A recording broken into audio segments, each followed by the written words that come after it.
Shaho ricata parende le cose, ribatto. Ia handro montende rebeccato troski. Alahia herbendo.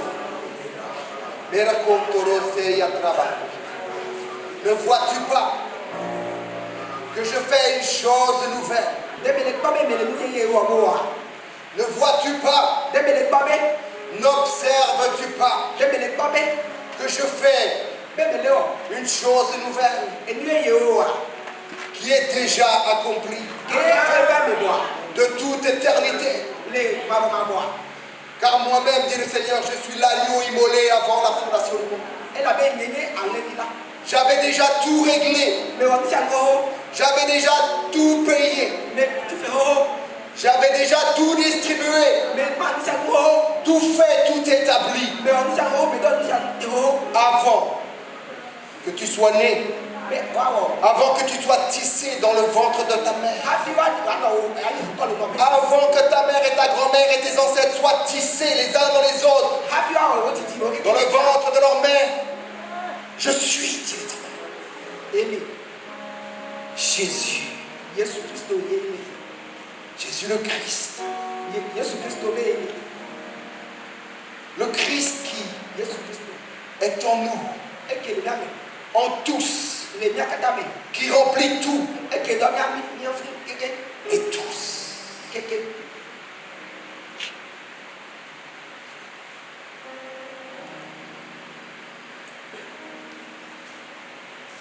Toi qui as soif, c'est fait. Toi qui as faim, c'est fait. J'ai entendu, juste avant, ouvre les yeux,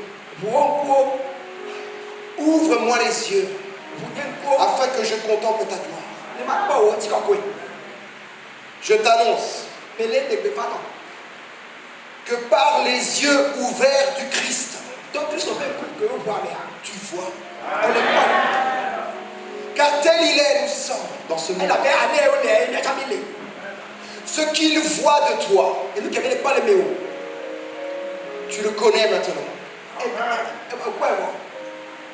Tu l'as reçu, mais tu le connais maintenant.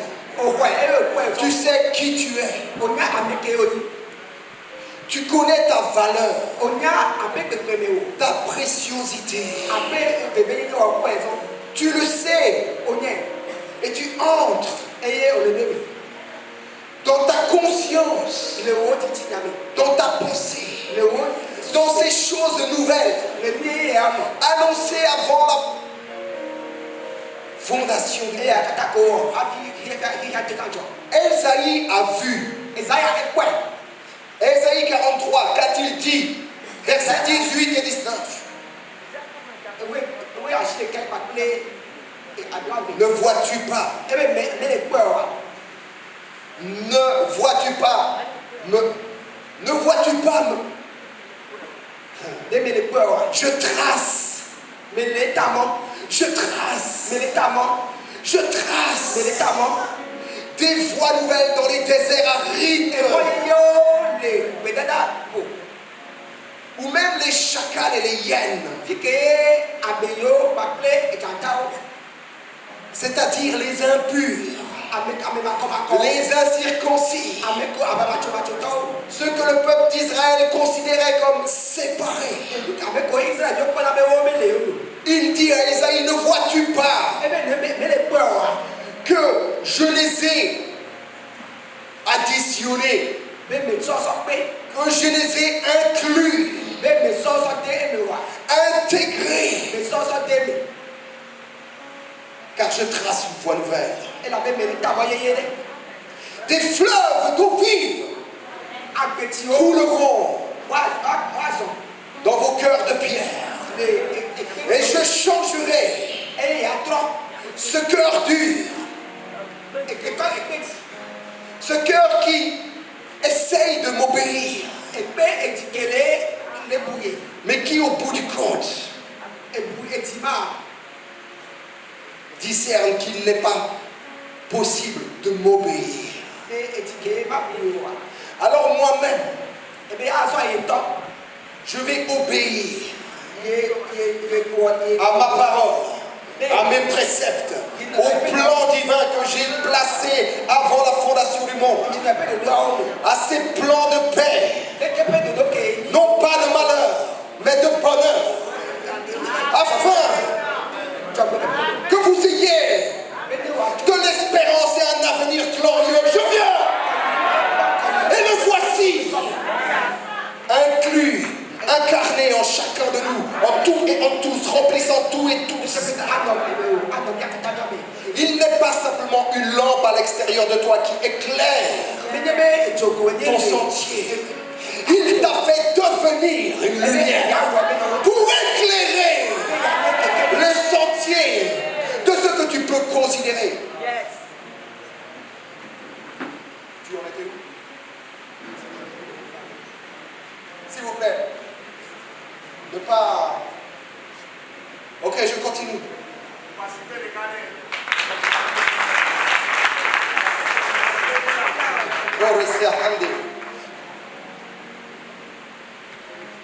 Afin que ce que nous considérons comme impur,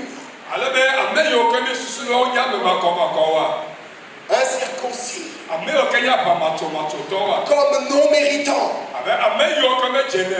tu sois leur lumière, afin que par toi, ils voient la lumière, qu'ils connaissent qui ils sont, que même dans leurs ténèbres, la lumière qui est la vie des hommes, et dans tous les hommes, éclaire maintenant. Et que de ce qu'ils étaient étrangers dans leur pensée, ils soient réconciliés. Parce qu'ils le sont. Non pas que Dieu avait besoin de se réconcilier à nous, mais que nous avions besoin d'être réconciliés à Dieu, à nous-mêmes, dans ce que Dieu connaît de toi, dans ce que Dieu dit de toi. C'est ce qu'on appelle la repentance. Un réalignement avec les pensées de Dieu. Et nous savons que nous avons la pensée de Dieu, la pensée de Christ. Mais celui qui ne participe pas à cette pensée, dans son imagination, dans sa conscience,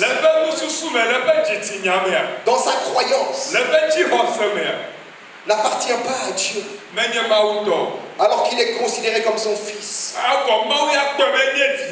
Alors Dieu, dans ce chemin nouveau qu'il a tracé,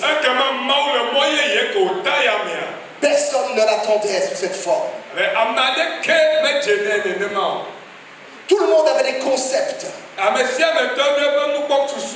des attentes particulières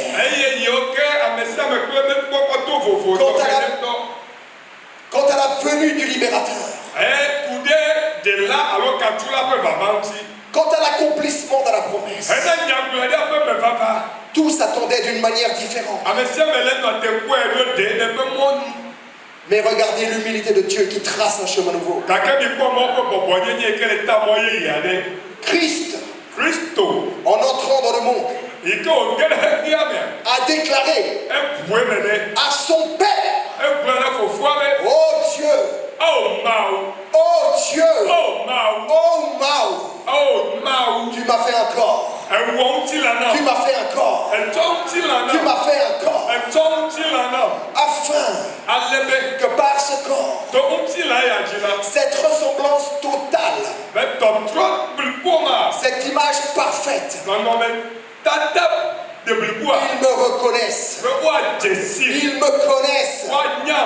Qu'ils acceptent que je suis leur Père et qu'ils rentrent à la maison. Eux qui, insensés, se comportant eux comme insensés,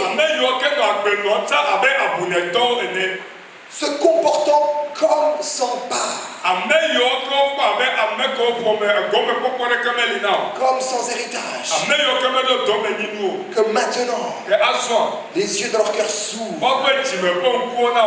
et qu'ils contemplent l'héritage des saints, dans lequel notre Père nous a rendus capables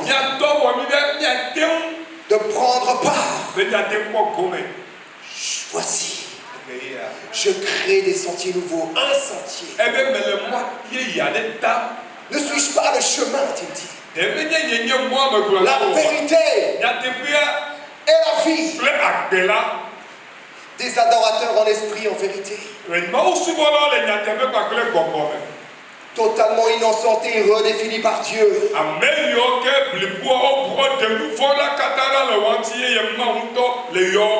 Tel il est, tel nous sommes. Tel il a adoré son Père, tel il adore son Père. Dans la communion éternelle entre le Père et le Fils, dans le lien parfait de l'amour, tissé par le Saint-Esprit. Il t'a emmené, il t'a placé, établi, afin que tu contemples, la vérité, la vérité, le Père, le Fils et l'Esprit qui demeure en toi, dans une communion parfaite, dans laquelle il t'a invité. Il n'est plus cette lampe en dehors de toi qui éclaire quelque chose sur ton sentier.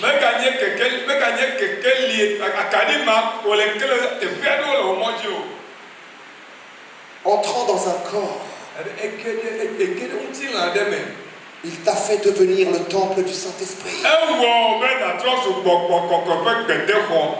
Éclairé depuis l'éternité des éternités. Pour l'éternité aux éternités. Tu es la lumière du monde. Tu es la lumière du monde. Alléluia. Amen. En elle, la parole était la lumière. Cette lumière était la vie des hommes. Et elle est venue chez les siens. Tu crois que tu l'as accepté? Tu crois que tu as dû faire quelque chose? Le Fils de Dieu, entrant dans un corps, naissant du processus qu'il a donné à l'humanité.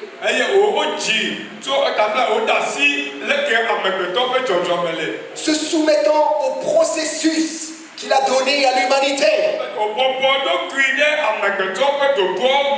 Si soumettant, il est devenu toi. Il est devenu moi. Il est devenu nous. Il est devenu tous. Et nous sommes en lui devenus. Lui. Réconcilié. Et lui. Christ. En tant que nous. En tant que toi. C'est soumis. Jusqu'à la mort. À la croix. En tant que toi, il s'est soumis.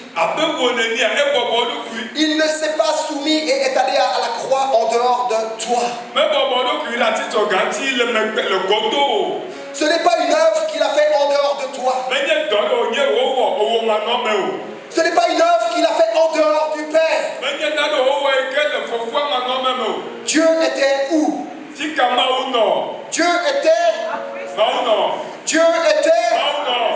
Dieu était, je ne vous entends pas. Dieu était. En Christ. Dans l'homme. Jésus là de Nazareth, dans l'homme, représentant tous les hommes, en qui les fils de l'homme étaient réconciliés.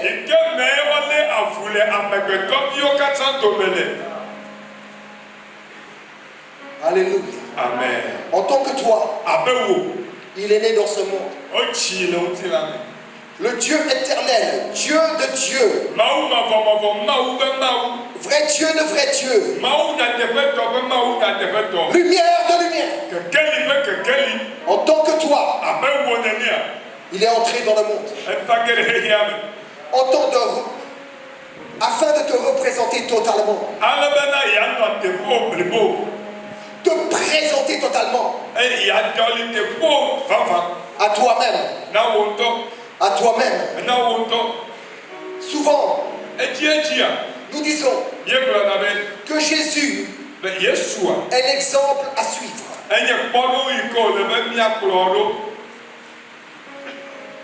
Ouvre ton cœur. Ouvre ton cœur. C'est-à-dire participe simplement. Dans la paix et le repos. Christ Jésus n'est pas l'exemple à suivre. Il est l'exemple de qui tu es. Répète après moi. Jésus est l'exemple de qui je suis. Jésus est l'exemple de qui je suis. Jésus Amen.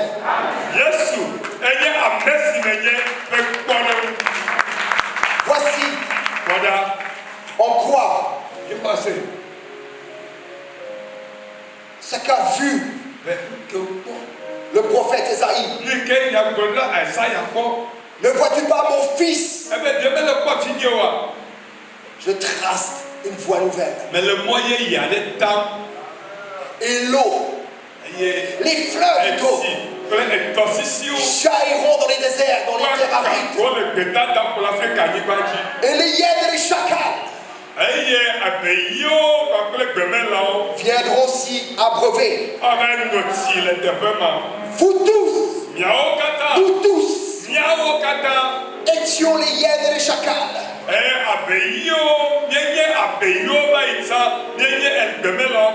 Ce n'était pas l'opinion de Dieu. C'était notre opinion. Car nous étions dans l'ombre. Nous étions dans l'ombre d'Adam. Pécheurs dans le péché d'un seul. Tombés dans la chute d'un seul. Nous étions dans l'ombre.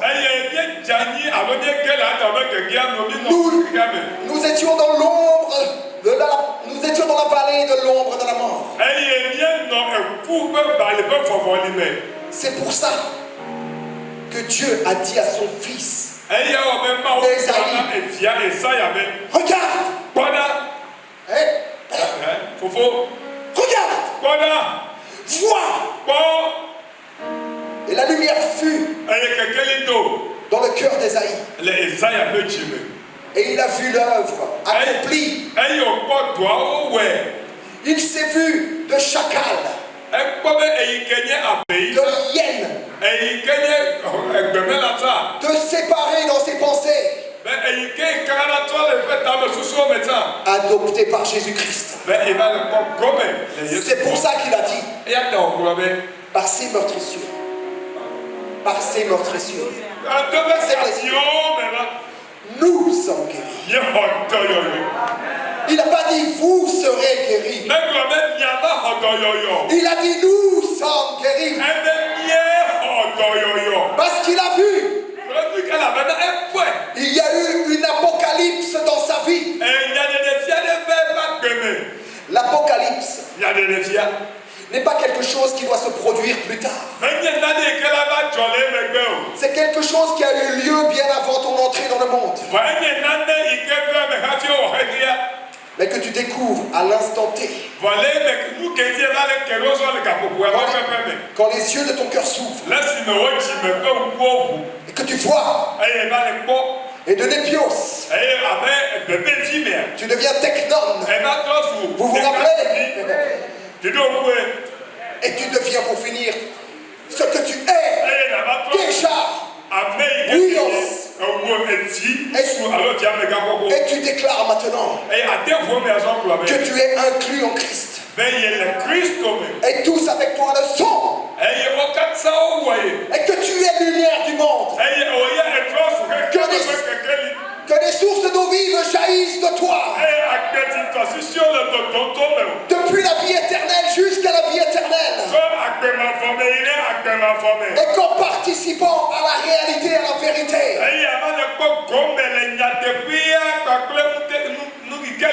en adorant cette vérité, tu te tiens et tu participes. Alléluia. Et tu es un instrument de vie. Une lumière pour éclairer tes frères qui sont encore dans l'obscurité de leurs pensées étrangères. Je fais une œuvre nouvelle.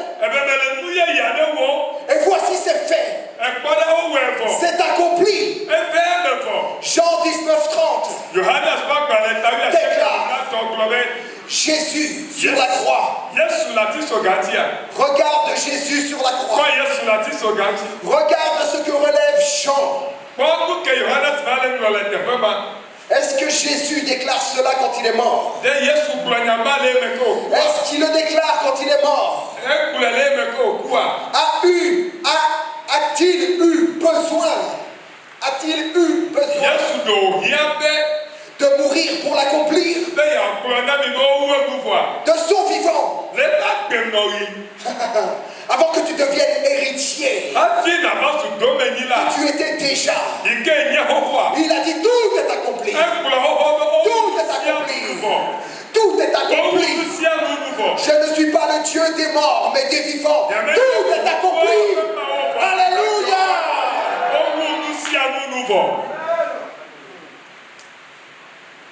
Pour qu'un héritier hérite. Pour qu'un héritier hérite. Bien qu'il soit déjà héritier, nous avons vu ça hier. Mais que consciemment il hérite. Qu'enfin il hérite. Qu'enfin il voit cette voie. Il fallut que celui qui a fait le testament, le testateur, meurt,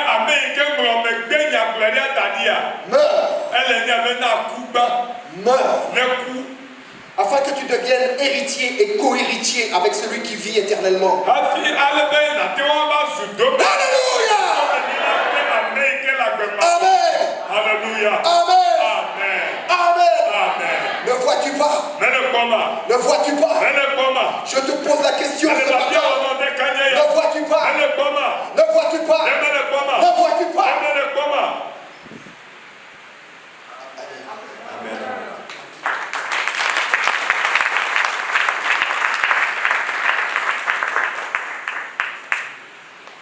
Très honoré, encore une fois, aujourd'hui d'être en votre présence, dans notre présence, dans la présence du Père, du Fils et du Saint-Esprit.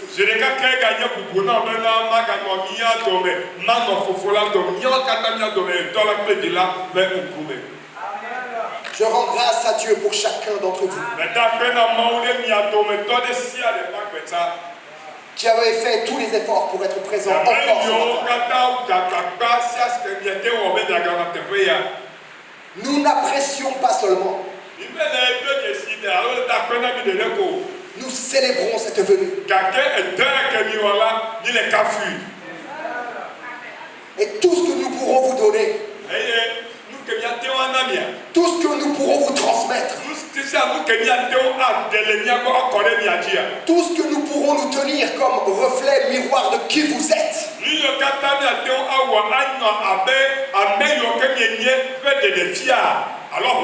dans le bien-aimé,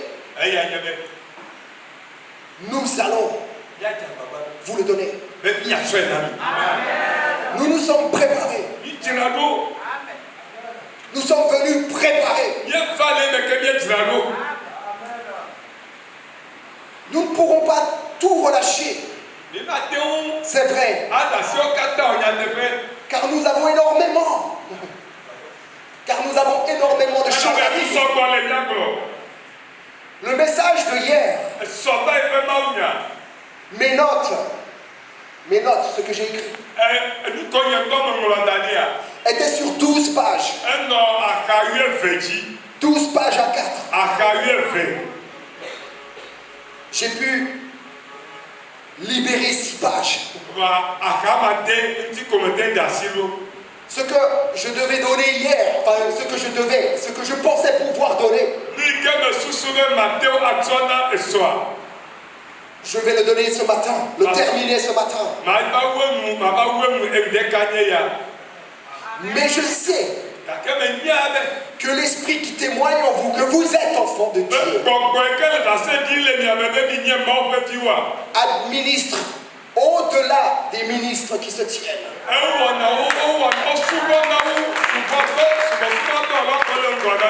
Ce que nous avons reçu, vous l'avez reçu.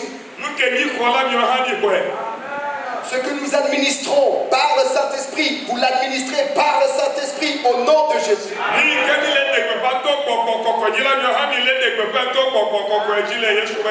C'est pour ça que mon cœur est dans la paix. Que mon cœur est dans la joie, je me réjouis de ce que vous voyez, de ce que vous entendez, de ce que vous vous remémorez. Je veux célébrer chacune de vos présences. Nous pouvons nous donner en sacrifice vivant parce que lui s'est donné en sacrifice. Qu'il est mort pour que tu vives. En sacrifice vivant. De bonne odeur dans toute la création. Parce qu'il l'a fait, tu peux le faire.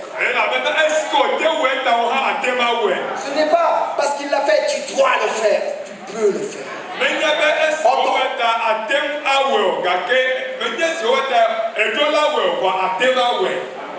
Tu dois le faire, c'est la loi. Tu peux le faire, c'est la grâce. Pourquoi? Parce que nous savons que celui qui a commencé cette œuvre en vous la terminera jusqu'au jour de Christ. Jusqu'au jour où il sera formé.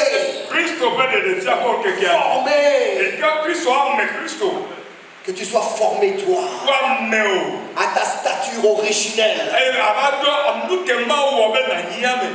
parfaitement en Christ. Amen. Amen. Amen. Alors restez concentrés. Hier nous nous sommes réjouis, nous avons sauté, nous avons... Wow! Nous avons dit aussi que c'était le commencement, l'apéro comme on dit.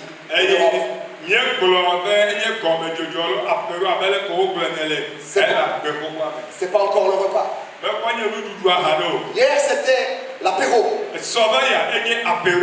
Aujourd'hui c'est le repas. Demain ça sera le dessert. Amen. Amen. Merci Père. Merci Père. Les pères de l'Église. Savez-vous que lorsque vous invoquez le nom d'un des apôtres, le nom d'un des pères de l'Église, il est présent. Non pas que c'est quelque chose de magique, de sorcellerie, non. Dans l'esprit, il est présent. Ils sont dans le Père. À partir du Fils. Maintenu par le Saint-Esprit. Dans les lieux célestes. Mais n'es-tu pas assis dans les lieux célestes en Christ? Il nous a ressuscités ensemble, tous. Et nous a fait asseoir ensemble, tous. Dans les lieux célestes. Dans les lieux célestes. Je dis dans les lieux célestes. Quand tu dis Christ est en moi, regarde comment Dieu considère les choses. Christ est en moi, n'est-ce pas? Je suis en Christ. Nous sommes ressuscités ensemble, assis ensemble, en Christ, dans les lieux célestes, en Christ. Considère qui ou où sont les lieux célestes.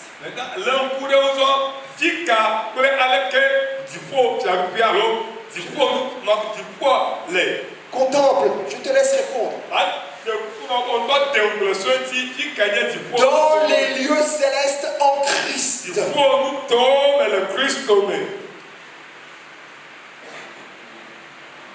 Alléluia. Amen. Vous savez, la sorcellerie. Je fais une parenthèse. Ne jugez pas les sorciers. Ce sont vos frères. Vous rigolez. C'est la réalité. Il est dit dans la parole de Dieu que tout subsiste en Christ. Écoute ça, leader, écoute, tout subsiste en Christ. Dieu était en Christ réconciliant qui? Les chrétiens, les juifs, les hyènes et les chacals.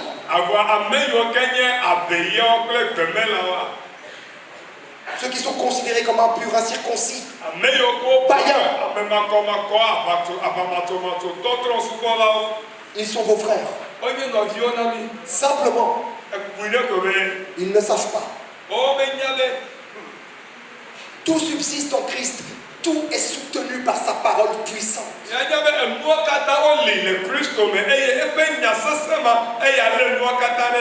Dieu remplit tout en tous. Est-ce que c'est le pasteur Marc qui vous dit ça? C'est qui? C'est écrit où? C'est écrit où? Avant, le frère a dit, il est écrit. Il est écrit où? Ok, dans un livre.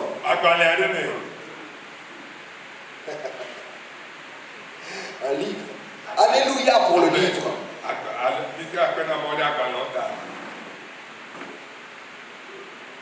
Ceux que tu considères comme tes ennemis, a dit Jésus, considère-les comme tes frères. Les païens aussi aiment leurs frères. Il n'y a rien de très extravagant d'aimer son propre frère. Mais l'amour extravagant de Dieu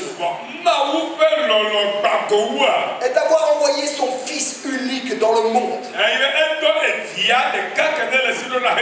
Parce qu'il a aimé tout ce qui est dans le monde, tous ceux qui sont dans le monde.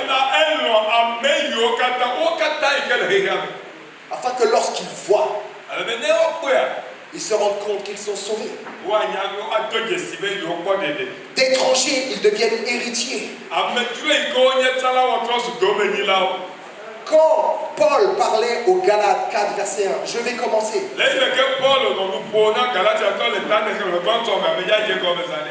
Il s'adresse à des héritiers. Mais les héritiers à qui il s'adresse ne sont pas au courant qu'ils sont héritiers. Et rappelez-vous à qui il s'adresse.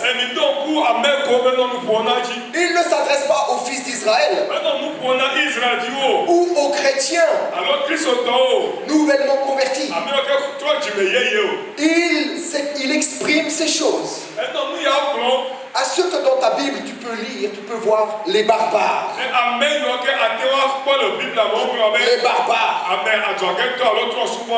Les Galates là-bas.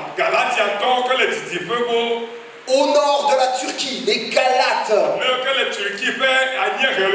Et les Galates sont considérés par Dieu. Et maintenant exprimés par Paul, sont des héritiers, inconscients de l'être, car étrangers dans leurs pensées, ennemis, hostiles à Dieu. Mais Dieu nous a réconciliés par le sang des poulets, par le sang de sa croix. Nous, tous,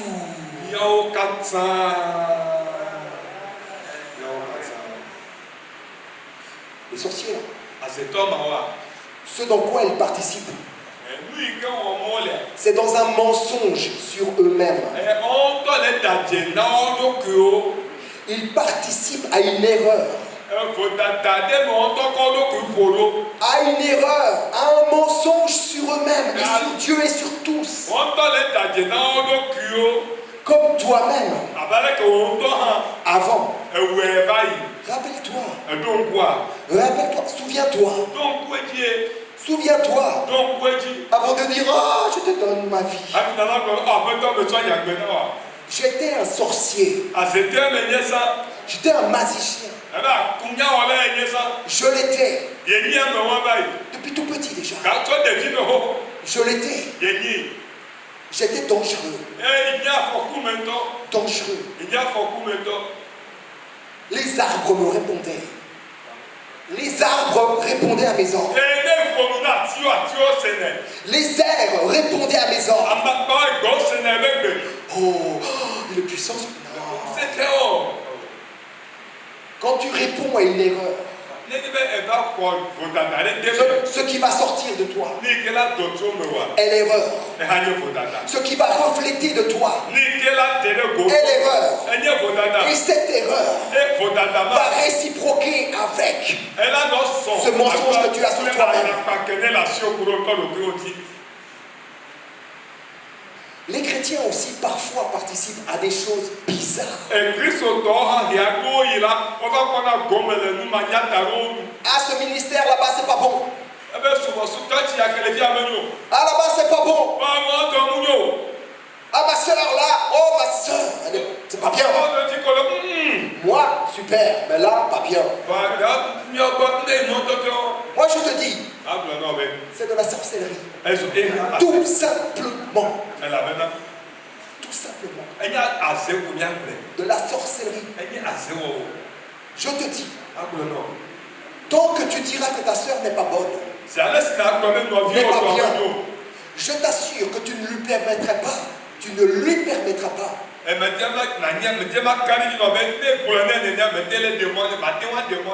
de progresser. Car tu ne donnes pas la forme initiale. Celui-ci est un sorcier. Tant que tu dis celui-ci est un sorcier, il va le rester. Il va le rester. Vous voulez les prophéties?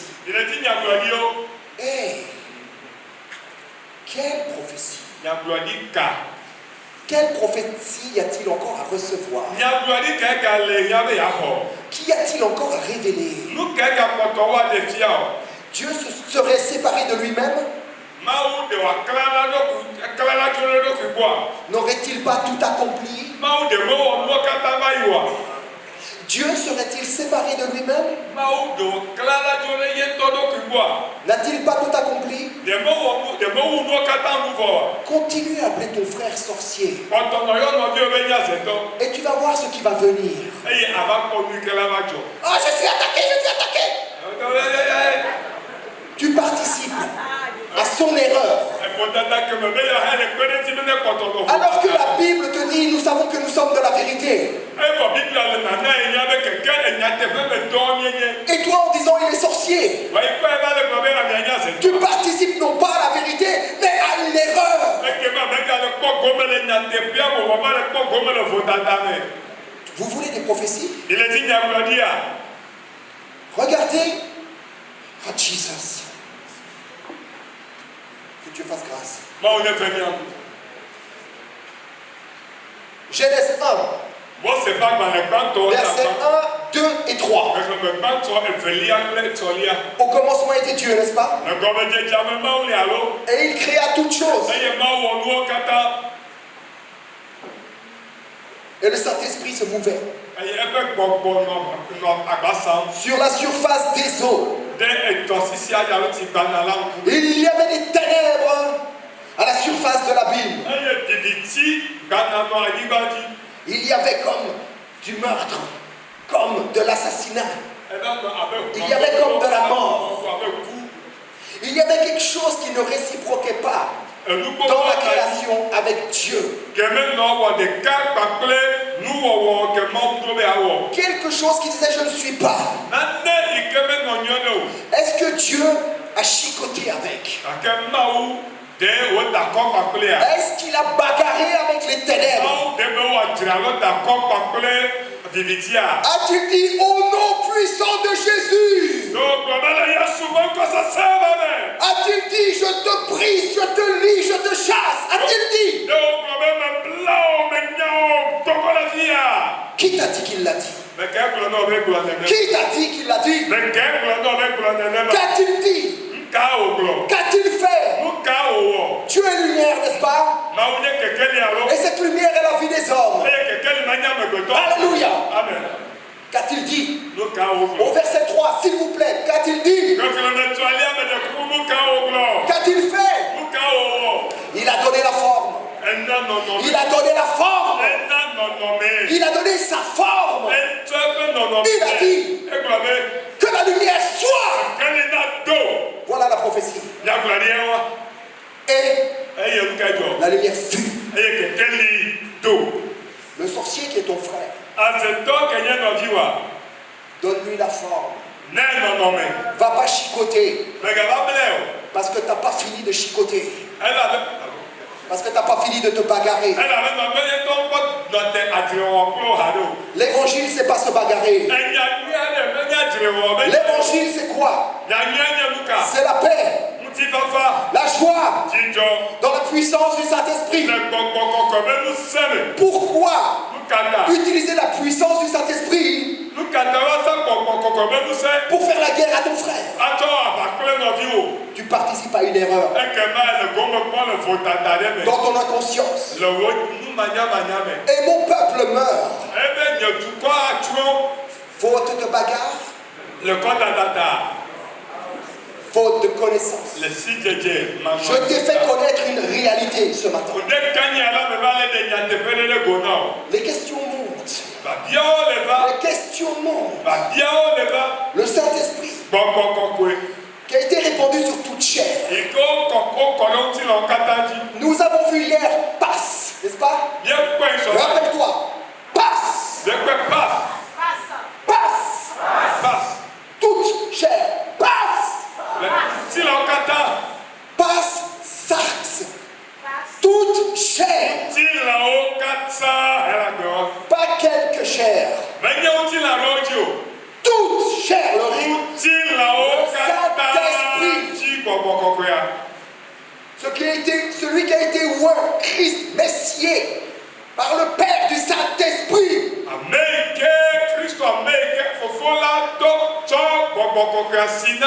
Acte 2, verset 33. L'a répandu sur toute chair, comme vous le voyez.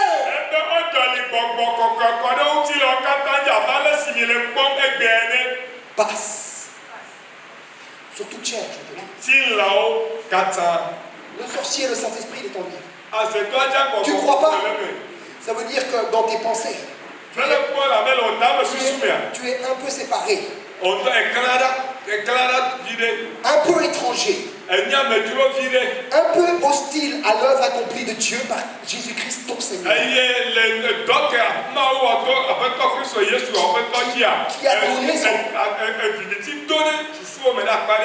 qui par amour a donné son Fils unique pour ceux qui ne l'aimaient pas.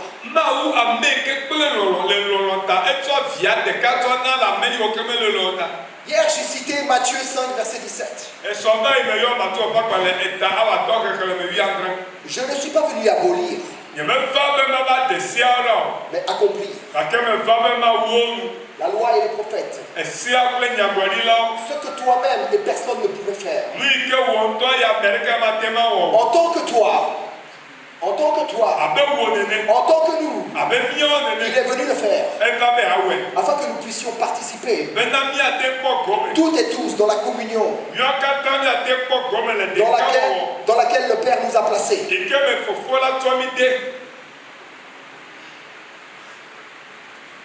Jésus a dit, vous avez entendu, œil pour œil, n'est-ce pas? Alors je te parle aujourd'hui œil pour œil avec les sorciers. Ce fonctionnement est obsolète.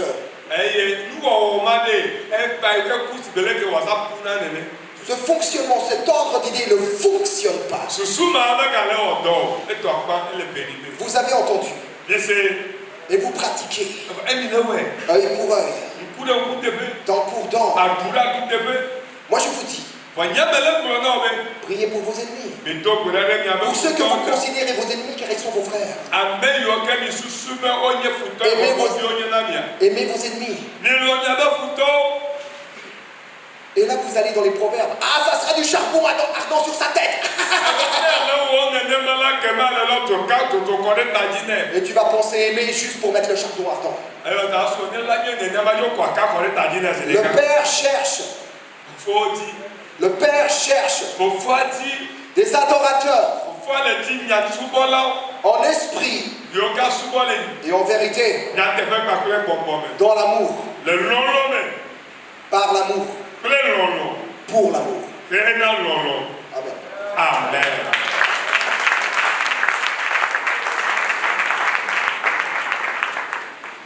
On a tellement de choses à partager et à dire. Alors les pères de l'Église, les pères de l'Église sont ceux qui ont élaboré les bases de la théologie chrétienne. C'est ceux qui ont clarifié, je ne sais pas si ça va clarifier,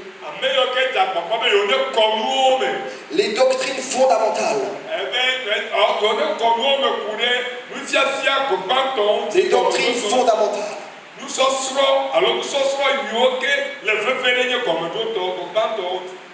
La Trinité, l'incarnation, la divinité du Christ, le salut et l'eschatologie. Eschatologie, vous comprenez ce terme? Pour ceux qui ne le comprennent pas, c'est ce qui est lié aux événements de la fin.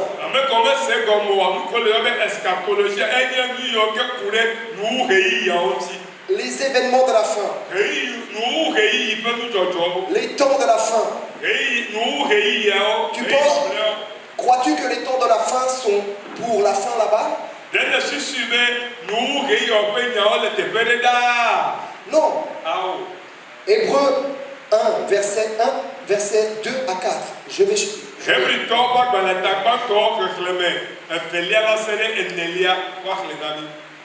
Voilà l'eschatologie selon la Bible.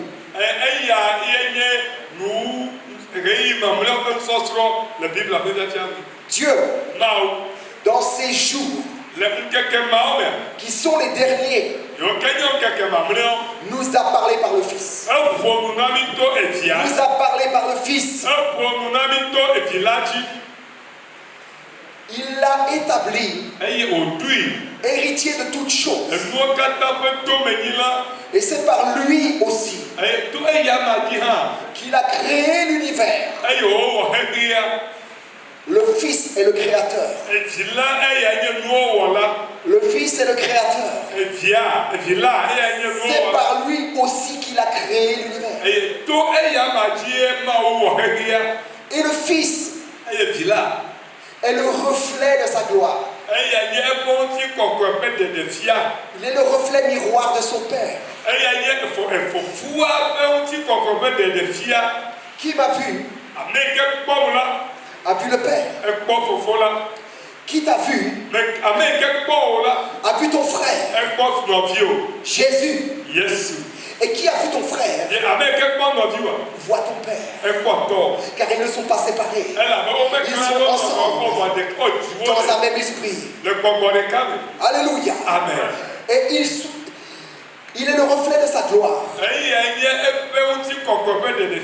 Il est l'expression de sa personne.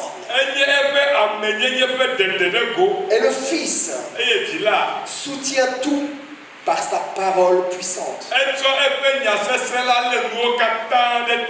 Il soutient, passe tout.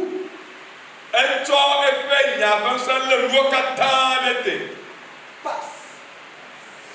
Individuellement et collectivement, tout et tous. Sans différence. Ça, c'est l'œuvre accomplie du Fils. Qui est en train d'accomplir quelque chose dans notre être aujourd'hui. Peut-être vous êtes plus en avance que certains. Mais certains autres vous ont précédé. Et ceux-là étaient tous également en progrès. Les pères de l'Église. Je vais rentrer dans des termes un peu techniques que je vais expliquer. Parler des pères de l'Église. Dans les premiers siècles qui ont succédé à Jésus. C'est aborder les traditions apostoliques.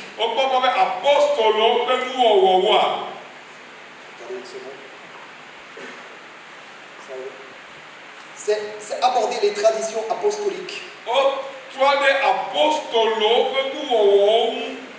selon la compréhension patristique.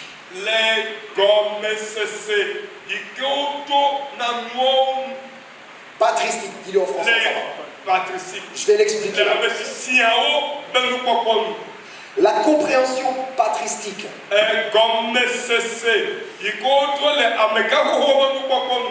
ce terme fait référence à l'interprétation et à la réflexion théologique des pères de l'Église. Les pères de l'Église sont les écrivains et théologiens des premiers siècles.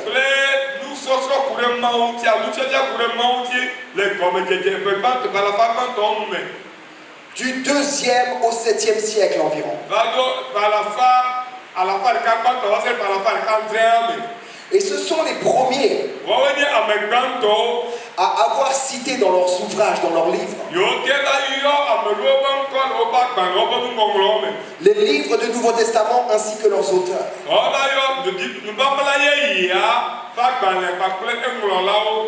Et leur approche est fondamentale dans l'histoire du christianisme.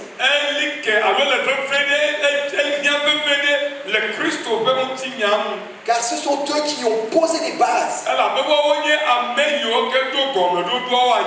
doctrinales, spirituelles et scriptuelles de l'Église. Il y a des choses que Pierre, que Jean, que Jacques, que les premiers apôtres, ceux qui ont marché avec le Seigneur, ont vécu, ont entendu, et qu'ils devaient transmettre à d'autres, n'est-ce pas? Afin que la vérité, la réalité, le message, la bonne nouvelle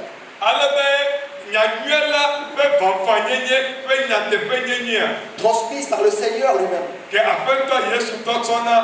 nous parviennent aujourd'hui dans son authenticité. Alors il devait le transmettre. Je vais vous lire les 4 premiers versets de la première lettre écrite par l'apôtre Jean. Restez avec moi. Restons ensemble. Il y a une parole que l'on dit ici. Nous sommes ensemble. Nous sommes ensemble. Est-ce que nous sommes ensemble? Est-ce que réellement nous sommes ensemble? Est-ce qu'on est ensemble? Alléluia. Soyez sobres en esprit. Focalisez sur la parole vivante, exprimée, oui, par un pupitre, qui est le pasteur.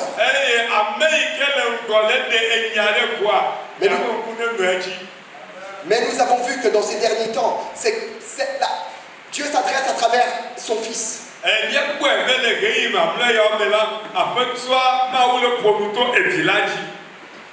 Moi je suis le pupitre. T'as compris? Le pupitre. Restons concentrés. Voici ce que dit Jean. Ceux qui étaient dès le commencement. Et quand il dit ceux qui étaient dès le commencement, ce n'est pas ce qui a commencé pour eux. Il fait référence à son premier verset dans son évangile.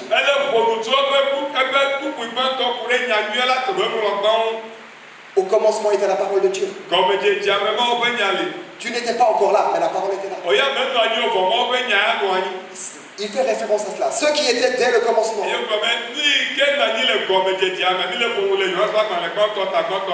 Et maintenant, dans leur commencement à eux, ce que nous avons entendu, ce que nous avons vu de nos yeux, ce que nous avons contemplé et que nos mains ont touché concernant la parole de vie. Avait-il la Bible devant eux? Qui la parole de vie? Alors, ce qui concernant la parole de vie. Car la vie, souvenez-vous, Dieu est lumière. Et cette lumière,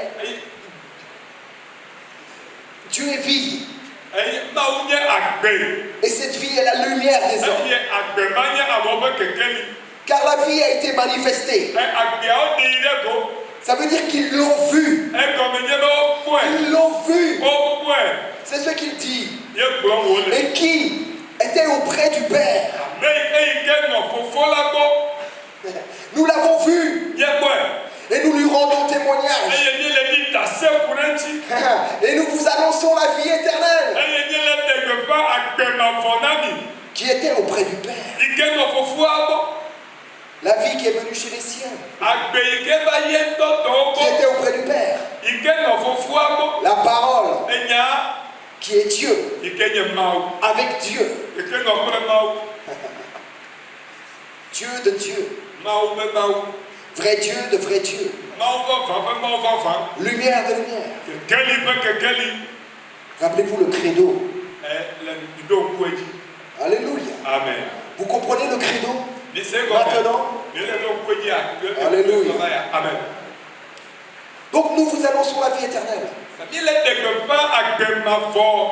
qui était auprès du Père et qui nous a été manifesté. Nous l'avons vu, nous l'avons entendu, nous l'avons touché, nous l'avons contemplé. Alors nous vous l'annonçons à vous aussi, afin que vous aussi soyez en communion avec nous. D'être en communion avec eux, avec les apôtres, avec les pères de l'Église. Ce n'est pas le fait d'être oui, d'accord, ok, c'est bon. Ok, je reçois au nom de Jésus. Être en communion avec lui et avec eux dans le bien-aimé, c'est répondre oui, et après tu signes. Amen. Quand tu dis amen, tu signes. Ainsi soit-il, tu signes, tu dis oui et tu signes. Si tu signes sur le contrat oui, tu te tiens dans le oui.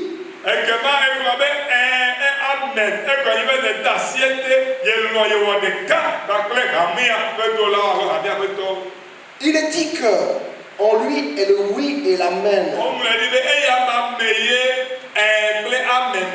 Que pour toutes ces promesses, il est oui et amen.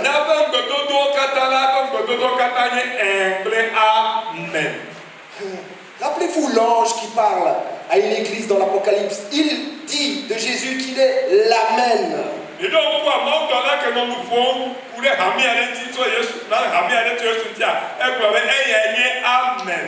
C'est la signature. C'est la signature. Oui, c'est amen. Alléluia. Amen. Or, notre communion est avec le Père et avec son Fils Jésus-Christ. Alléluia. Amen. Si la communion est avec le Père et le Fils, ce n'est pas que le Saint-Esprit est mis à l'écart.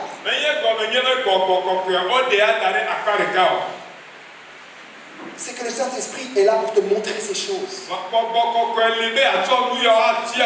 Si je peux te lire ça, si tu peux lire ça, si tu peux contempler ce que tu lis dans la parole, le livre,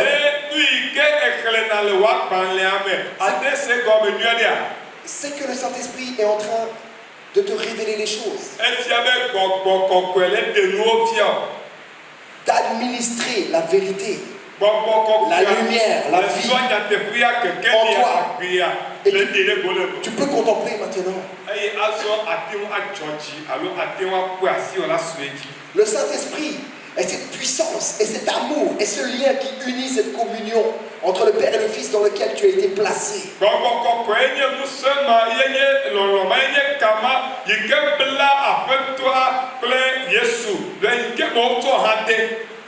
C'est pas quand le Saint-Esprit descend, il fait des trucs.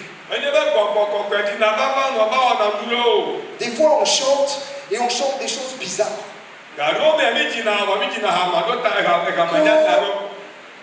Pardon, tu n'avais pas fini. Quand le Saint-Esprit descend, il change l'atmosphère. Non, il est descendu déjà. Il est déjà là. Il est en toi. Pourquoi tu chantes un truc qui est déjà? Tu t'attends à quelque chose qui est déjà. C'est ça être un épios. Ou c'est ça participer dans la dimension des enfants insensés.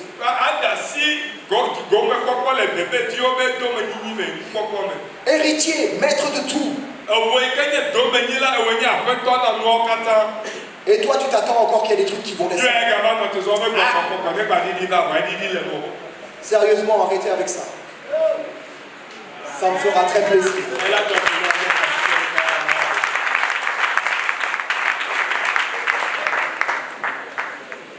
Alléluia. Amen. Donc, et nous vous écrivons ces choses. L'importance du ministère scripturaire. Il se rassure que ça te parvienne. Parce qu'ils savent que leur temps sur terre est compté.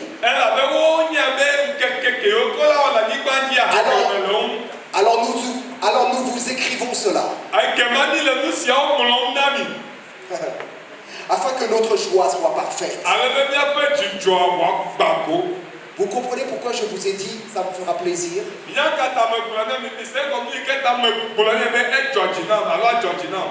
Afin que notre joie soit parfaite, que vous aussi, nous aussi, ensemble, communions dans cette communion parfaite à partir du bien-aimé le Fils avec le Père dans l'Esprit.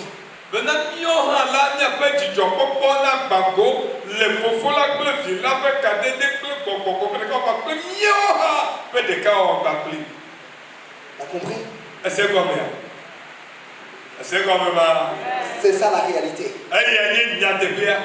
En esprit, parce que c'est de l'ordre de l'esprit, dans ton esprit, avec l'esprit, et en vérité. C'est la vérité. Tu es en communion avec. Tu n'es pas en communion sur une chaise. Et ton Père dans les lieux célestes, je ne sais où. Rappelle-toi où tu es assis ensemble. Ressuscité ensemble. Alléluia. Amen. J'espère qu'on est ensemble.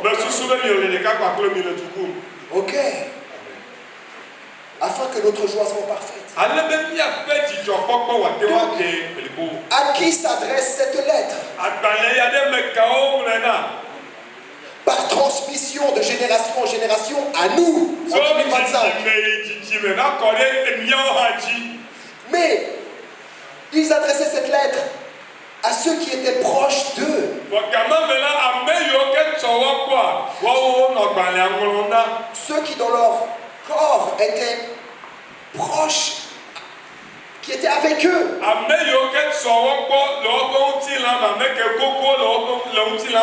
Leurs disciples. Ce sont eux qui ont été en contact avec les apôtres, leurs premiers disciples.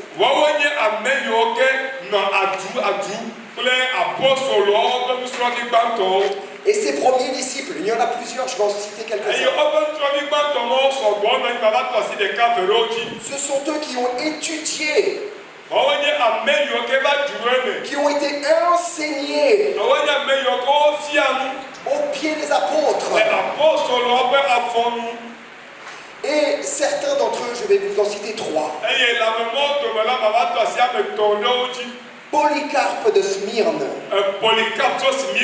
disciple de Jean. Alléluia. Ignace d'Antioche, disciple de Pierre et de Jean.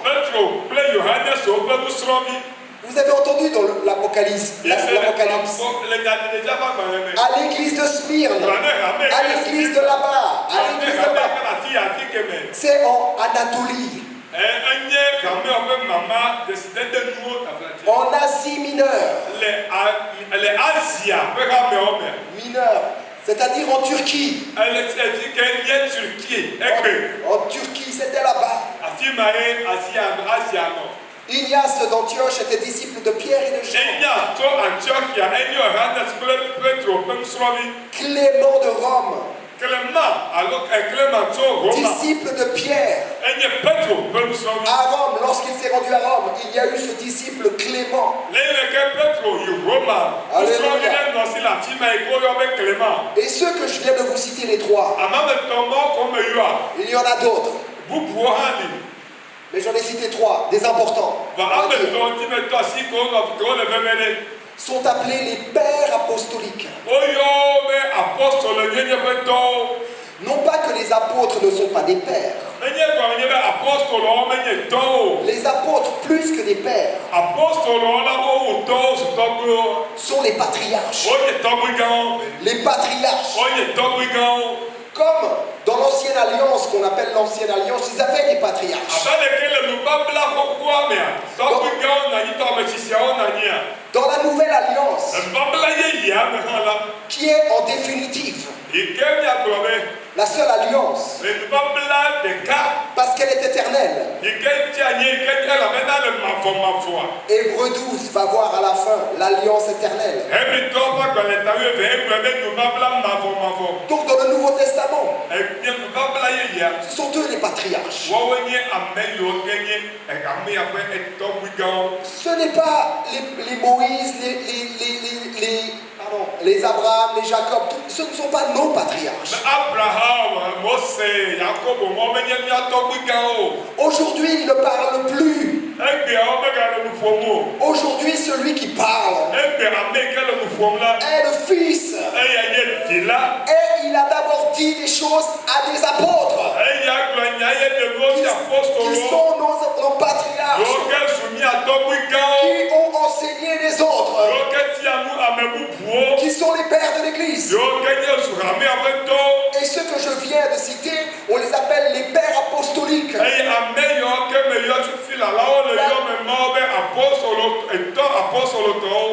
Parce que ce sont eux qui ont été enseignés au pied des patriarches.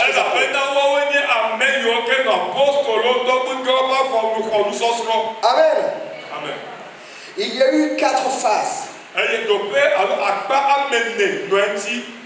4 phases. Très importantes. Fondamentales. Essentielles. La première phase est de 95, de l'an 95. Oh, c'est le premier siècle de notre ère. Premier et deuxième siècle de notre ère. Ok. C'était les pères apostoliques que je viens de dire, qui eux ont souligné la réalité historique, de la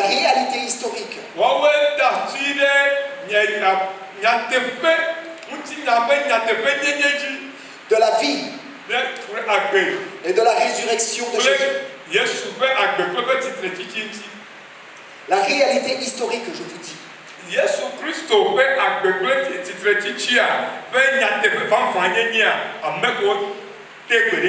Bon, la réalité historique, c'est tout ça. Jesus. Ok, donc je vais te... Ok, j'ai compris. Ok. Ce sont les premiers apôtres, ce sont les premiers pères qui ont défendu la tradition apostolique.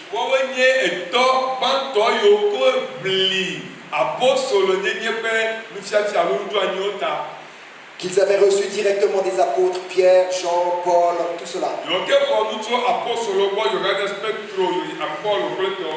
Nous sommes dans l'histoire, n'est-ce pas? Donc il y a une deuxième phase qui est dans le 2e siècle, 2e et 3e siècle.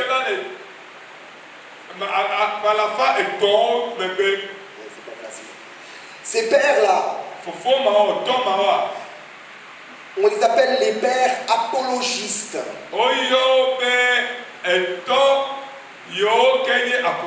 Ah, c'est bon. Apologiste, retiens, apologiste, ça va. Va pas te fatiguer. Ce sont ceux qui défendaient le christianisme contre les accusations des païens.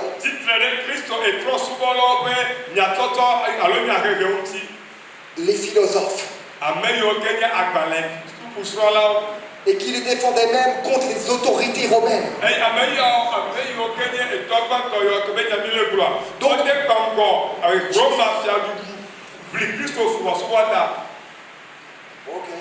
Donc au prix de leur vie. Ils ont défendu l'évangile au cœur même de l'Église. Il y avait des gens qui tordaient le message de l'évangile par des doctrines fausses, erronées, des doctrines diaboliques, comme on dit. Ok? qui était contraire à la bonne nouvelle. Cette doctrine est connue sous le nom gnosticisme.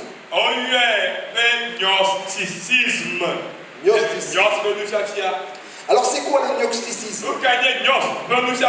Qu'est-ce qu'il y avait au cœur de l'Église déjà? C'était un courant religieux et philosophique qui mélange les traditions. Écoute ça, qui mélange les traditions. Qui mélange les traditions.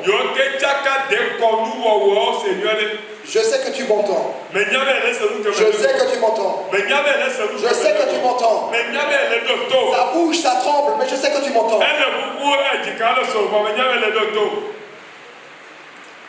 Il mélangeait le christianisme, un peu de christianisme, un peu de judaïsme, un peu de tradition africaine, un peu de philosophie européenne, un peu de mysticisme oriental, bouddhiste, méditation, je ne sais quoi. Mélange. Ce qui est appelé le syncrétisme, mieux connu sous le nom d'un ésotérisme.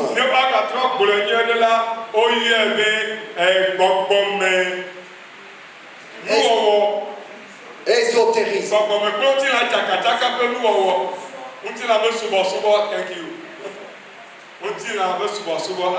Beaucoup participent dans l'ésotérisme, même dans les églises.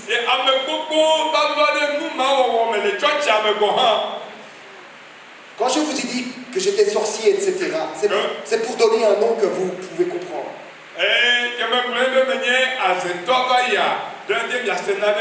J'étais plongé dans l'ésotérisme.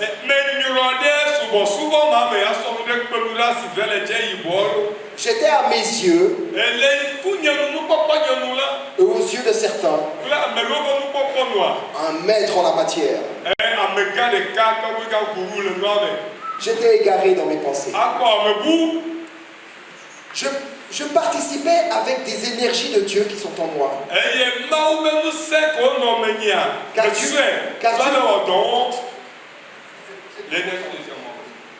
Car Dieu est tout en tous, n'est-ce pas?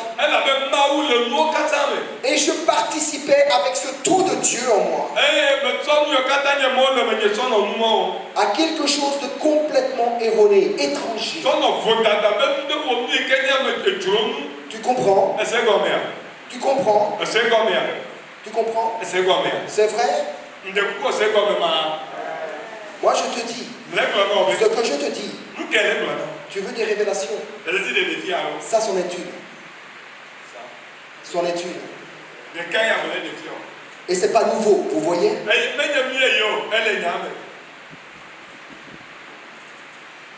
Le tout de Dieu est en toi. Le tout de Dieu est en tous. La vie qui est lumière, donc énergie. Est-ce qu'on est d'accord sur le mot énergie? C'est pour expliquer quelque chose. C'est pas du mystique que je fais. J'explique par des mots qu'on puisse entendre. Je comprends. La parole. Donc la parole est un son, on pourrait dire. Des ondes. Une énergie. La vie est une énergie. L'énergie vitale, n'est-ce pas? Tu as de l'énergie en toi qui te tient debout, n'est-ce pas? L'énergie vitale. Le tout de Dieu qui te soutient ici. Par lequel tu tires toute ta subsistance.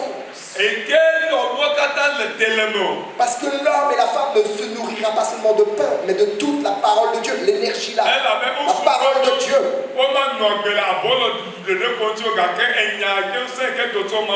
Et cette parole est la vie. Et dans cette vie, il y a la lumière. Qui est la lumière des hommes. Pas de certains hommes. Pas de certains hommes. Pas de certains hommes. Pas de tout.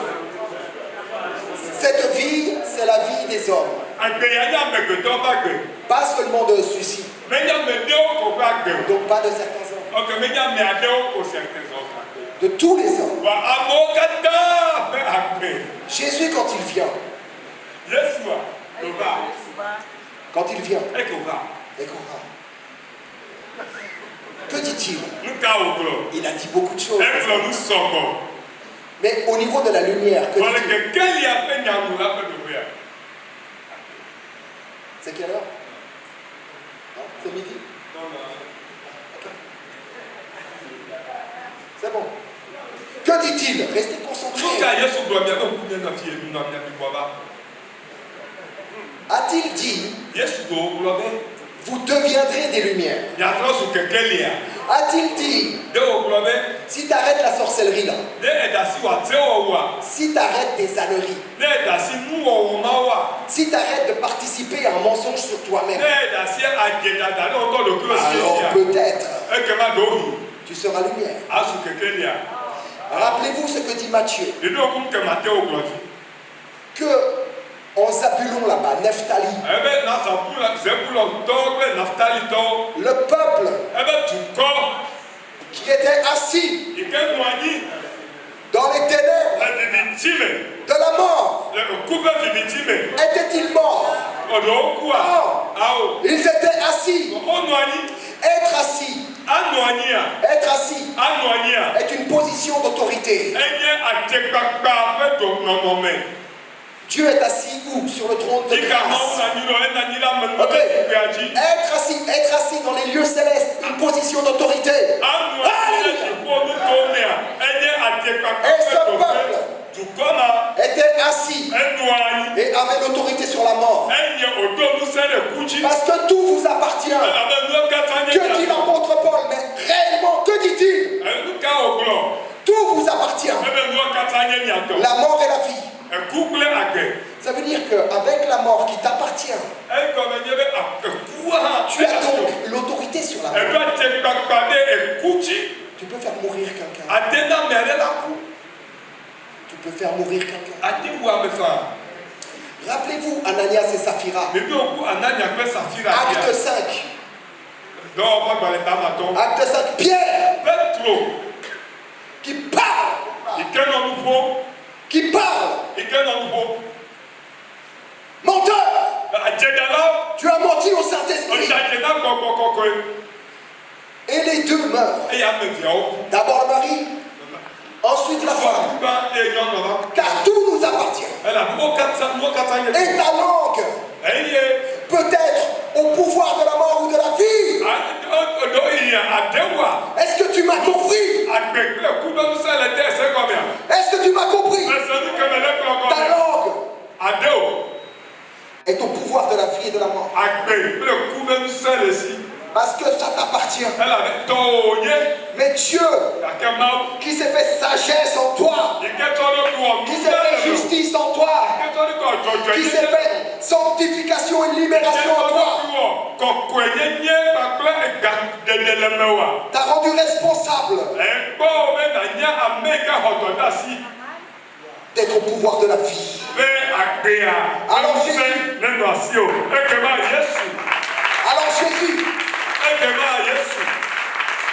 venant de le monde, a dit, tu es lumière. Ils étaient assis là.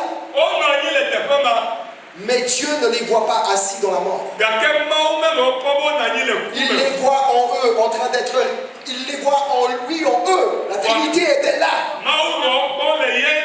Dans Jésus. Et il les voit dans le Fils. Avec le Père, dans l'Esprit. En train d'être réconciliés. Vous êtes lumière. Amen. On va avancer. Bon, juste une chose. Ah, ça va. On devait commencer normalement à 9h30. On a commencé à 10h moins quart. Je prendrai un quart d'heure de plus. Soyons justes, orthodoxes.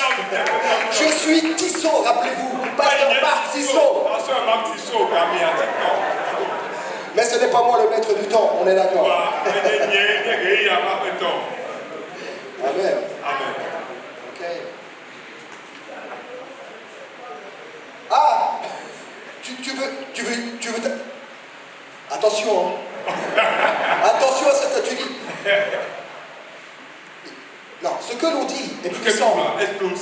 Moi, si je te prends ta parole, ta prophétie, là, comme on dit, vous n'êtes pas en train d'aller manger de la nourriture solide. Moi, je vous entretiens jusqu'à demain soir. Mais il y a mon bien-aimé frère,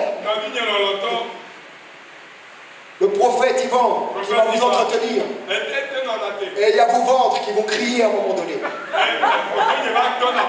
Donc Dieu est grâce, je fais grâce. Mais attention à ce que tu dis. Ne le redis pas, ne joue pas avec moi. Ne joue pas. Soyons pas des népios. Moi, si je vous prends au mot,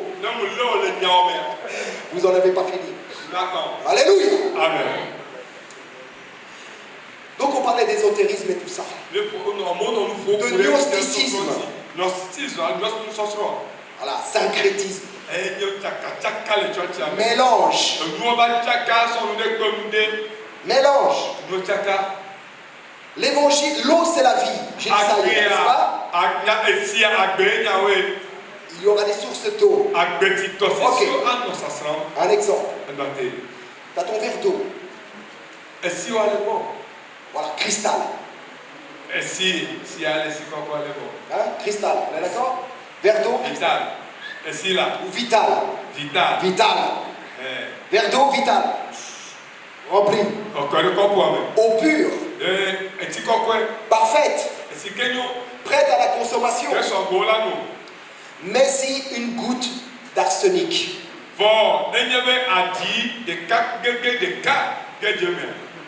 Et vois si ton eau reste pure. Une goutte d'autre chose dans l'évangile.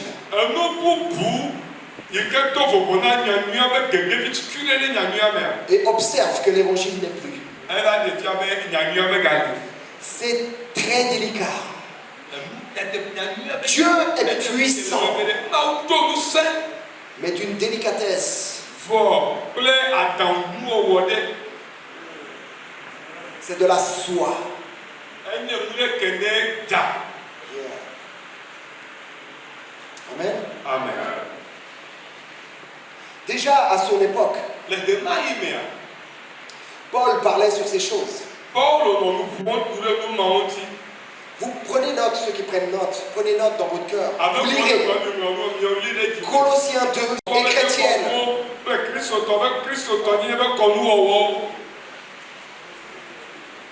Donc, Saint Irénée s'est battu jusqu'à la mort. Il s'est battu jusqu'à la mort. Pour affirmer, justifier et clarifier la foi chrétienne. C'était le point 2, la deuxième phase. Nous entrons dans le point 3. Une phase importante.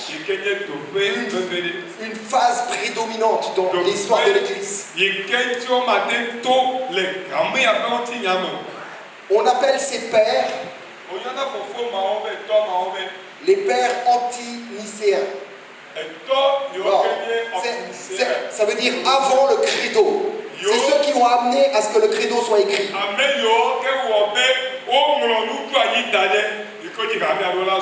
C'est entre le 2e siècle et le 4e siècle. Ok, amen. Et le premier credo a été écrit comme par hasard dans ce qu'on appelle la Turquie actuelle. Très exactement au nord-ouest de la Turquie. Turquie a fait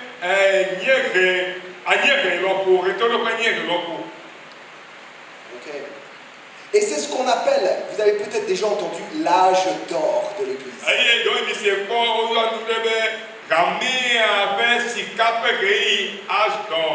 Qui est un tournant du christianisme.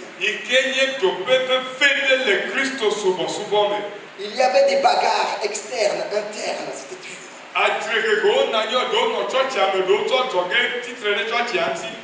Mais l'Église s'édifiait de plus en plus que jamais. À cette période, ont été faits des choix qui ont marqué à jamais le christianisme.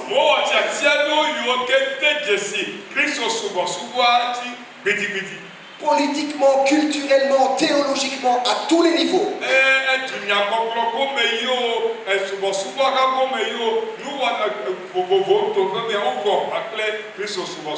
Amen. Et une des personnes les plus imminentes, une des figures majeures,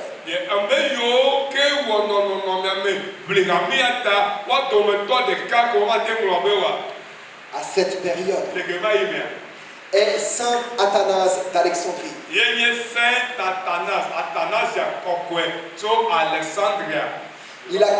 Il a consacré sa vie entière jusqu'à sa mort pour que nous puissions comprendre les fondements apostoliques exacts qui allaient nous permettre d'interpréter les Écritures à partir des véritables fondements apostoliques, afin que nous, leaders, puissions nous tenir comme des ministres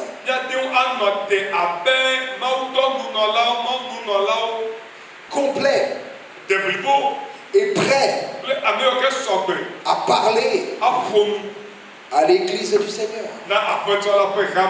Alléluia. Amen. Quatrième phase, ce sont les pères, ne traduit pas, post-nicéens, après Nicée, après le credo.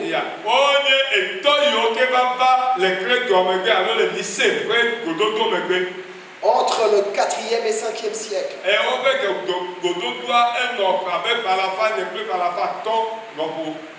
Eux, ils ont affiné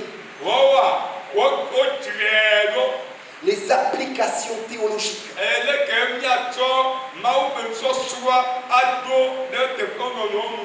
Par la multiplication de conciles,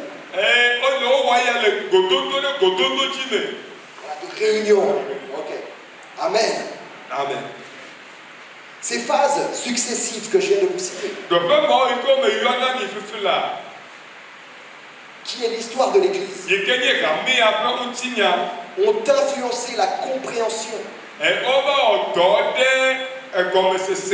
et la transmission du message de l'Évangile par l'Église primitive.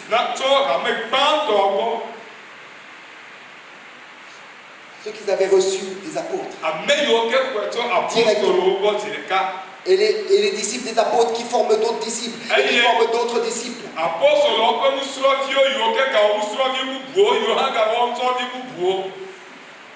Les pères de l'Église ont approfondi les Écritures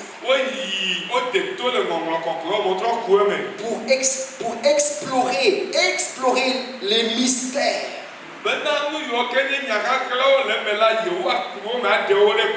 mystères révélés par les apôtres comme Paul et comme Jean. À travers leurs proclamations et leurs écrits, c'est ce qu'ils ont fait. Les pères de l'Église ne parlaient pas d'onction. Ils étaient très au clair que nous avions l'onction sainte, celle de Jésus-Christ.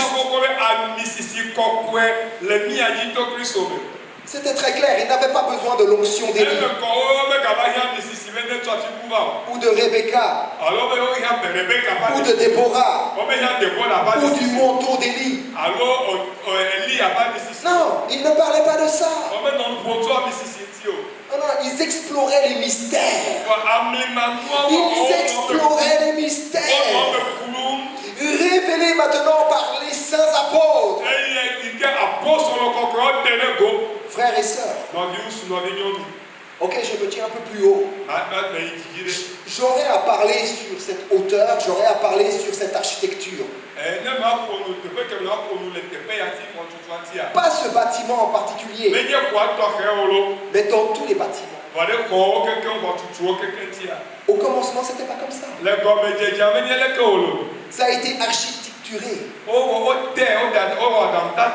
pour créer une séparation entre les hommes de Dieu et les hommes de rien du tout.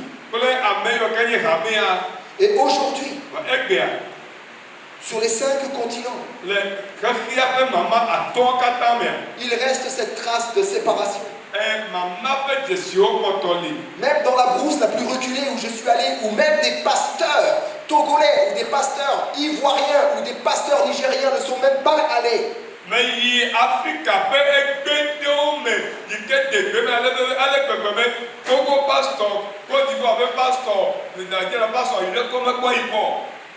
Au fond là-bas, personne n'y va. J'y suis allé là-bas. L'église est architecturée comme ça. Mais c'était pas comme ça au début. C'était pas comme ça. Mais je ne veux pas trop rentrer là-dedans. Mais c'est pour voir combien les hérésies, certaines hérésies, ont marqué jusqu'à l'architecture dans les plus profonds appartements là-bas.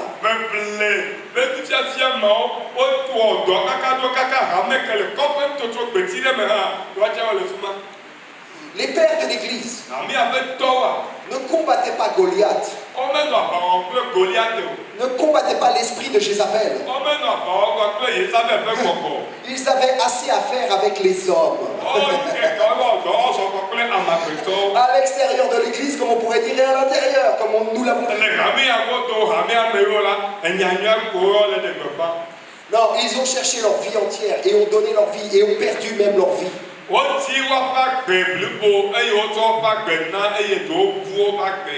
À connaître le mystère de la personne de Dieu,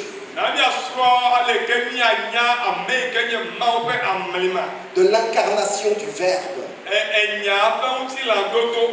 de la mort, de la résurrection, de l'ascension, de l'exaltation du Fils à la droite de Dieu. Leader, c'est à ça que nous devons nous occuper. C'est à cela que nous devons nous occuper. Laisse un peu Goliath. Ça te fatigue pour rien. Ça te fatigue pour rien. Je te dis pour rien. Combien de Goliaths sont venus me combattre? Non mais combien? Moi qui étais un sorcier au rang. Oh, il a donné sa vie au Christ, ça va être difficile maintenant. Est-ce que ça a l'air difficile? Non. Est-ce que tu crois, est-ce que tu vois que ça a l'air difficile?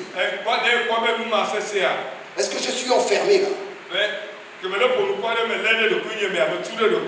Est-ce que Satan me ferme la bouche? J'ai quelques souffrances physiques, c'est vrai.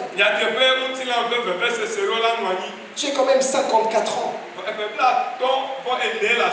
Père de 2 enfants. Et beaucoup plus d'enfants spirituels. Vous savez ce que c'est? Hein, on donne. Et la santé parfois est affectée. Alors où je vous parle, ma santé est affectée à certains niveaux. Mais la grâce de Dieu est suffisante. Est-ce que j'ai l'air bloqué? Est-ce que j'ai l'air combattu? Est-ce que les 12 000 sorciers qui m'ont promis que j'allais mourir,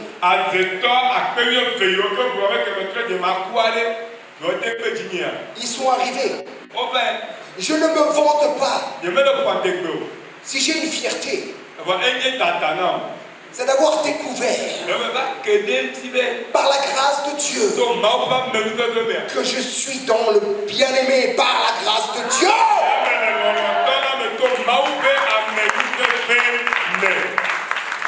Ne perdez pas votre temps. Bien que Dieu rachète le temps, même qu'il passe vite, ne perdez pas votre temps dans des combats inutiles. Le combat de la foi est de te maintenir en tant que fils de Dieu dans la conscience de l'être et tout ce qui pourra venir de l'extérieur. Ne te bouge pas. Mais je te dis que ce qui te bouge le plus n'est pas tant les choses qui viennent de l'extérieur, mais de ton âme. Dans ton âme. Et ça, c'est pas des esprits mauvais. C'est le cœur qui est tortueux. Mais Dieu a trouvé un remède pour ton cœur, n'est-ce pas?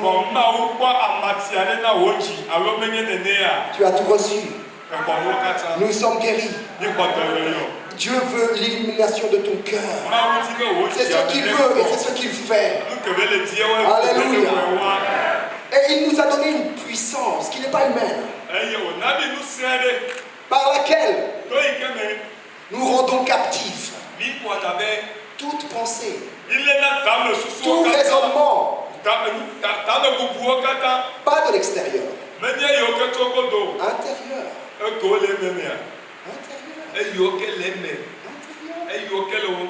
La chute a d'abord eu lieu à l'intérieur d'Adam.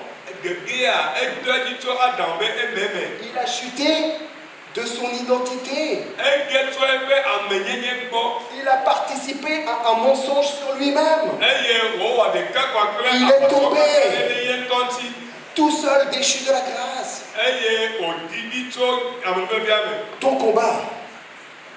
Ton combat n'est pas contre Goliath, n'est pas contre Jézabel. Non, mais si tu lis dans les rois, regarde où elle est, Jézabel. N'a-t-elle pas été mangée par les chiens? Laisse-la où elle est. Laisse-la reposer en paix. Je vous ai dit quoi? Lorsque l'on parle d'Athanas, de Paul, etc., ils sont présents. Laisse Jézabel et Goliath reposer en paix. Samuel, quand il remonte, Saül, il appelle Samuel, n'est-ce pas? Samuel n'est pas content. Moi je suis dans le repos, tranquille. Oh mon père, pourquoi m'as-tu appelé? Pourquoi m'as-tu appelé? Si c'est vrai pour Samuel, c'est vrai pour Jézabel. Quand tu luttes contre Jézabel et que tu dis son nom, tu la réveilles. Laisse-la dormir. Laisse-la dormir. Elle repose en paix. Je te dis en paix. J'espère que tu m'entends.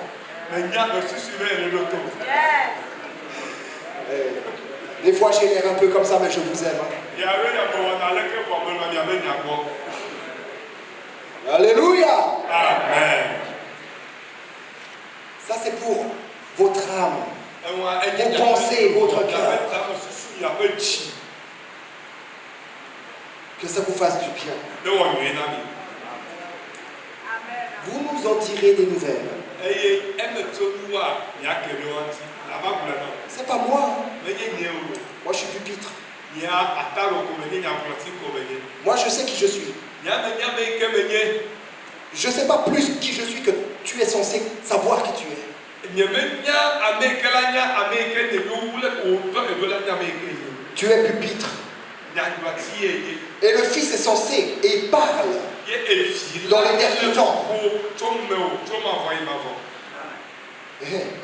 Ok. C'est la connaissance de Dieu qui te rend libre.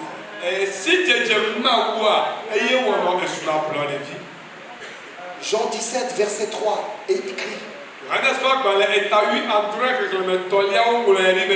Tu es censé connaître ce verset par cœur. C'est la connaissance de Dieu qui rend libre. C'est pas vous connaîtrez la vérité et la vérité vous rendra libre. Non, c'est connaître Dieu.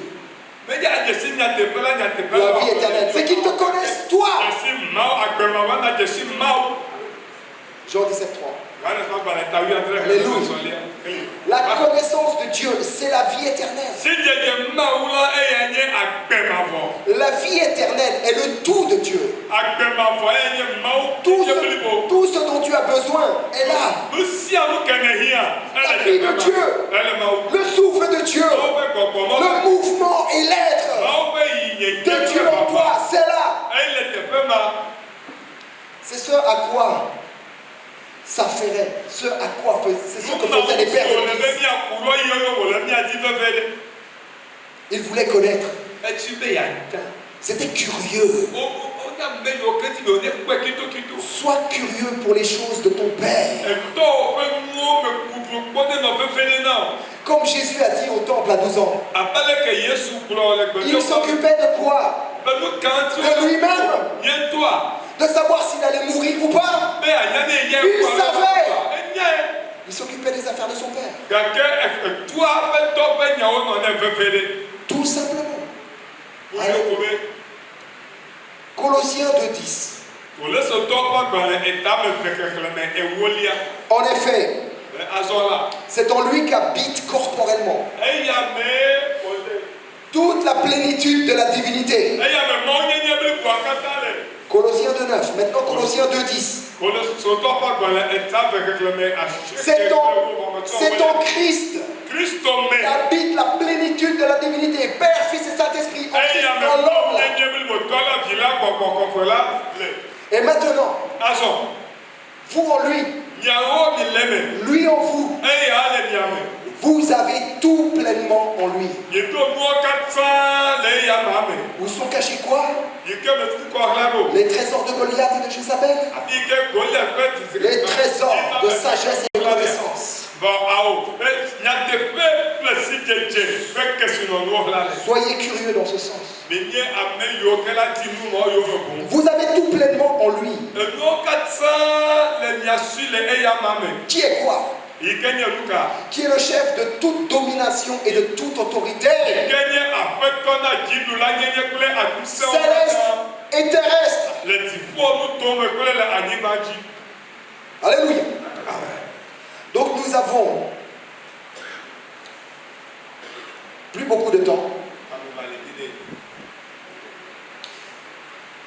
Je vais vous présenter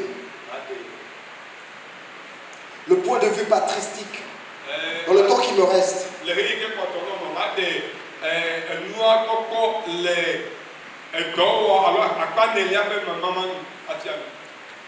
De Saint Athanase et de Saint Irénée.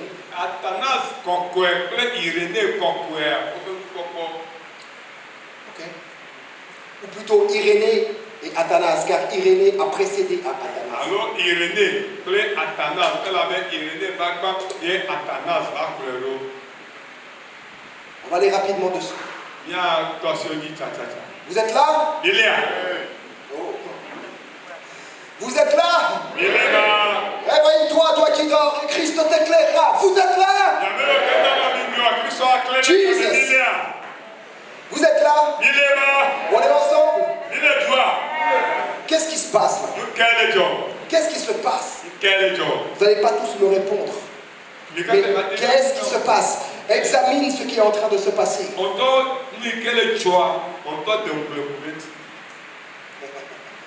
Vous connaîtrez la liberté, effectivement. Vous connaîtrez la liberté par le fait de connaître la vérité. Non pas que vous ne connaissez pas la vérité, je ne suis pas en train de dire. Mais nous creusons. Nous allons en profondeur. Je l'ai dit hier, ce que Dieu veut, c'est notre progression. Ce qui se passe, c'est que nous sommes en train de progresser. De progrès en progrès. Si t'es là, lève la main. Attention, j'ai les noms. Vous deux, vous n'êtes pas là. Vous trois, vous quatre. La sœur n'est pas là. Vous êtes avec moi, levez la main. À moitié, hein. À moitié, hein. À moitié avec moi. T'as faim, hein. Je vous ai dit, je vais me taquiner. Ok. Donc, ces deux-là, Irénée et Athanas, ont écrit que le ministère de Jésus présentait une récapitulation cosmique et une condensation divine. Là, on rentre dans la technique, là. Bon. La condensation divine. C'est l'infinie grandeur de Dieu. L'infinie grandeur de Dieu qui s'est rendu accessible aux hommes au fait que la parole s'est faite chair pour se révéler pleinement à l'humanité.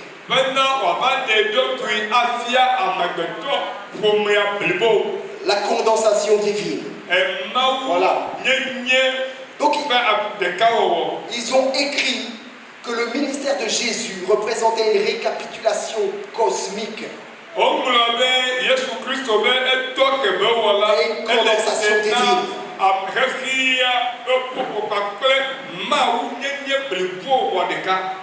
Existant en forme de Dieu, il s'est dépouillé lui-même en prenant une condition de serviteur, en devenant semblable aux êtres humains, reconnu comme un simple homme. Il s'est humilié lui-même en faisant preuve d'obéissance jusqu'à la mort, même la mort sur la croix. La condensation divine, afin, et lui a donné un nom d'autant plus supérieur à ceux des anges, afin qu'au nom de Jésus, les genoux ploient dans les cieux, sur la terre et sous la terre. Voilà la récapitulation cosmique.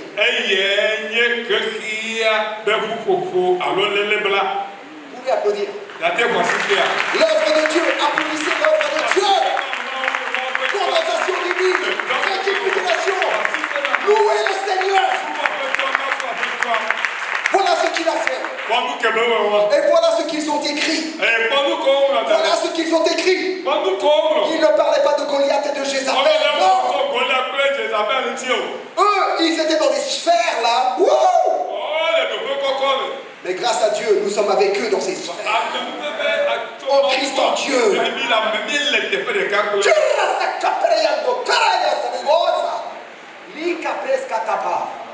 Nous sommes bénis.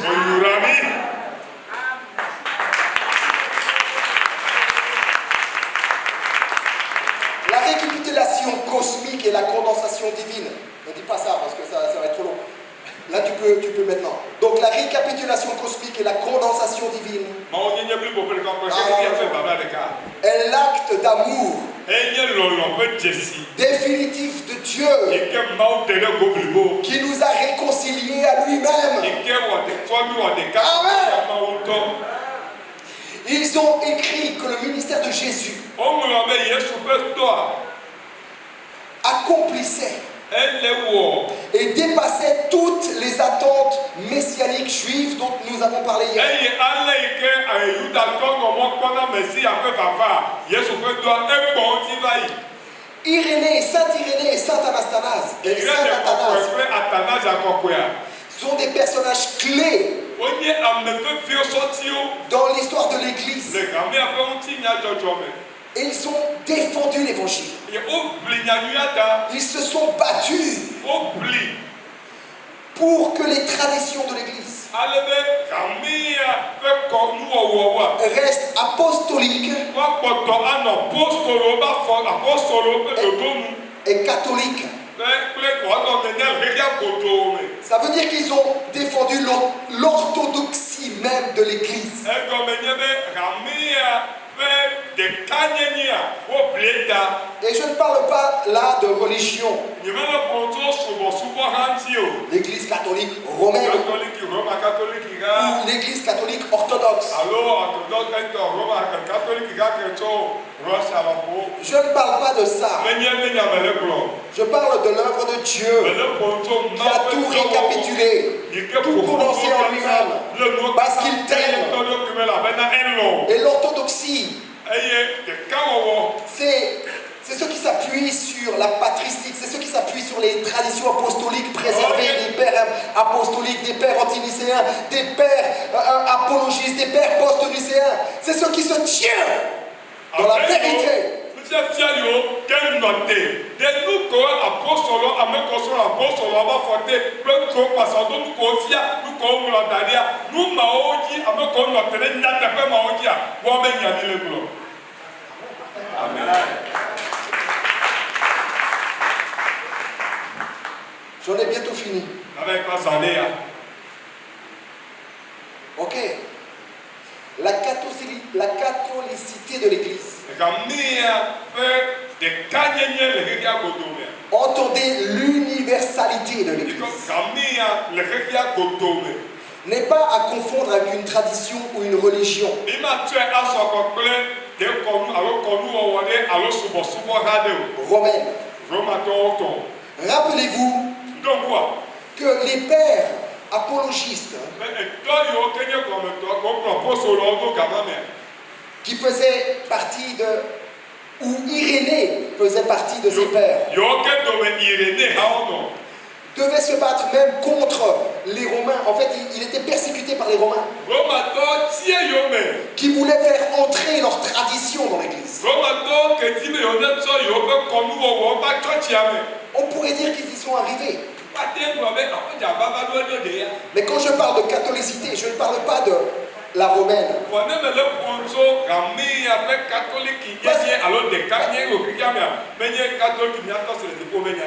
Parce que Constantin,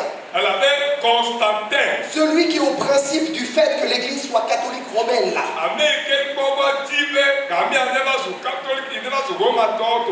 lui est mort. Il est mort. Il est retourné au Père, il est mort.